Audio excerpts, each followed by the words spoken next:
It was a stormy evening when Daniel, a young traveler, lost his way while driving through the woods. His car had been making strange noises for miles, and now, in the pouring rain, the engine gave up completely. The road was empty, silent, and endless. "Great, just great," Daniel muttered, hitting the steering wheel. Lightning flashed across the sky, revealing a narrow dirt path to the right.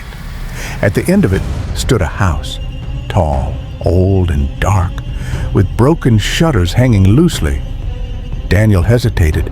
Something about the place felt wrong, but he had no choice. He needed shelter. The arrival. The house loomed larger as he walked closer. The windows were cracked, the wood rotting, yet the front door stood wide open as if waiting for him. "Hello?" Daniel called. His voice echoed into the hollow halls. No answer, only the sound of dripping water from the ceiling and the wind whistling through the cracks. Inside, the air was damp and heavy. The smell of dust and decay filled his lungs. Furniture was scattered everywhere, old chairs, a broken piano, and portraits of people with faded faces staring at him from the walls. Their eyes seemed to follow him. Shivering, Daniel whispered, "I'll just stay until the rain stops." Strange noises. He sat on a torn sofa, trying to calm himself. But then he heard it. Creak, creak, creak. Footsteps. Slow, deliberate, coming from upstairs. Daniel froze. He thought maybe the house was old and settling. But then, another sound. A child's laughter, faint and distant, echoing through the empty halls. "Hello?" He called again, his voice trembling. No reply, only silence. The little girl, Lightning, lit up the room for a second. That's when he saw her. A little girl, no older than 7, standing at the top of the staircase. She wore a white dress, stained with something dark. Her hair was long, covering half her face. Daniel's heart raced. "Hey, are you lost too?" The girl tilted her head slowly, unnaturally, before whispering, "Don't stay here." Then she vanished. Daniel jumped to his feet. "Wait, what do you mean?" But she was gone. Checked the diary. Trying to steady his nerves, Daniel searched the dusty shelves. He found an old leather diary. Its pages were yellow, but the words were still clear. October 12th, 1923. My little Emily won't stop crying. She says she sees a shadow in her room at night. We tell her it's her imagination. But last night, I saw it too. Daniel's hand shook as he flipped the page. October 18th, 1923. Emily is gone. The police found nothing. My wife swears she hears her voice in the halls. This house is cursed. I fear we are all doomed. Suddenly, the piano in the corner played a single note by itself. Ding! Daniel's breath caught in his throat. To the shadow. The air grew colder. The lights flickered. And then he saw it.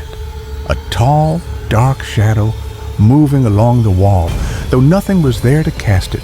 Its arms were long, stretching unnaturally, reaching toward him. "No, this isn't real," Daniel whispered, backing away.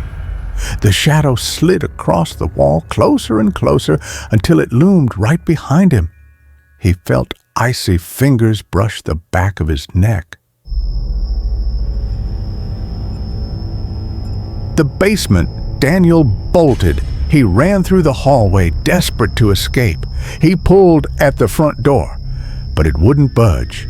It was locked tight, though he never locked it. The house was trapping him. That's when he noticed another door, half hidden behind a torn curtain. It led to a narrow staircase descending into darkness. Against his better judgment, Daniel grabbed a candle and went down. The basement was damp, filled with broken toys, old furniture, and small shoes. Dozens of them lined neatly against the wall, and then he saw it, scratched into the stone wall in a child's messy handwriting. "Help us." Because the truth behind the wall was a wooden chest. With trembling hands, Daniel opened it. Inside were bones, small bones, children's bones. His stomach turned. "Oh my God!" A whisper filled the basement, surrounding him. "Stay with us forever." The little girl appeared again, her pale face glowing in the candlelight. Tears streamed down her cheeks. "He took us," she said softly, "and now he'll take you too." Dealt the final terror. Suddenly, the shadow rushed forward, towering over Daniel. Its face was nothing but darkness, its mouth a gaping void. Daniel screamed and dropped the candle. Darkness swallowed the room. He stumbled backward, trying to escape, but icy hands grabbed his legs, pulling him down. Dozens of small hands, children's hands, clawed at him from the floor. "No, let me go," he cried, kicking and struggling. But the shadow bent low, whispering in a voice colder than death, "You should never have entered." The last thing Daniel saw before everything went black was the little girl's hollow eyes watching him. Epilogue. The next morning, the rain had stopped. A passing driver noticed Daniel's car abandoned by the roadside. But the house, no one ever found it.